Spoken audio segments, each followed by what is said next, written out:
Now Joseph gave these instructions to the steward of his house. Fill the men's sacks with as much food as they can carry, and put each man's silver in the mouth of his sack. Then put my cup, the silver one, in the mouth of the youngest one's sack, along with the silver for his grain. And he did as Joseph said. As morning dawned, the men were sent on their way with their donkeys.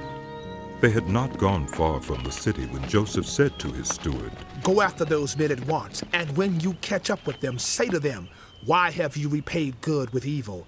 Isn't this the cup my master drinks from and also uses for divination? This is a wicked thing you have done. When he caught up with them, he repeated these words to them. But they said to him, Why does my lord say such things? Far be it from your servants to do anything like that. We even brought back to you from the land of Canaan the silver we found inside the mouths of our sacks. So why would we steal silver or gold from your master's house? If any of your servants is found to have it, he will die, and the rest of us will become my lord's slaves. Very well then, he said. Let it be as you say. Whoever is found to have it will become my slave. The rest of you will be free from blame. Each of them quickly lowered his sack to the ground and opened it. Then the steward proceeded to search, beginning with the oldest and ending with the youngest, and the cup was found in Benjamin's sack. At this they tore their clothes. Then they all loaded their donkeys and returned to the city. Joseph was still in the house when Judah and his brothers came in, and they threw themselves to the ground before him. Joseph said to them, What is this you have done? Don't you know that a man like me can find things out by divination? What can we say to my lord? Judah replied, What can we say? How can we prove our innocence? God has uncovered your servant's guilt. We are now my lord's slaves, we ourselves, and the one who was found to have the cup. But Joseph said, Far be it from me to do such a thing. Only the man who was found to have the cup will become my slave. The rest of you go back to your father in peace. Then Judah went up to him and said, Pardon your servant, my lord. Let me speak a word to my lord.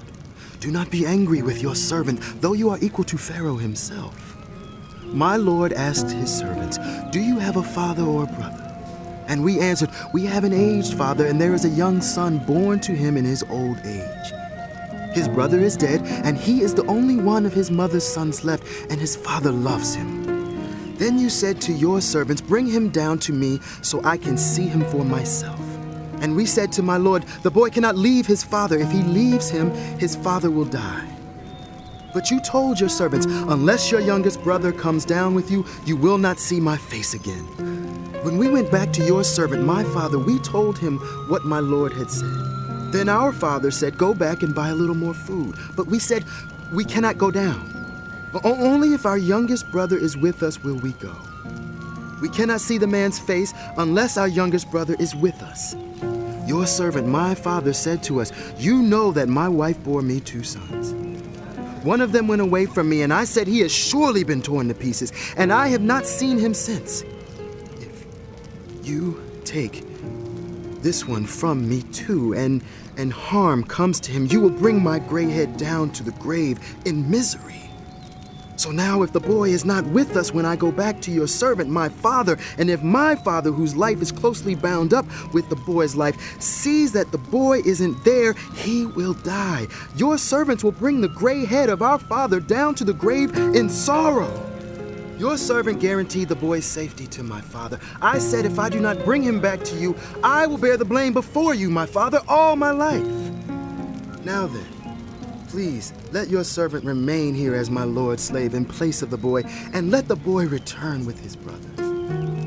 How can I go back to my father if the boy is not with me? No, do not let me see the misery that would come on my father.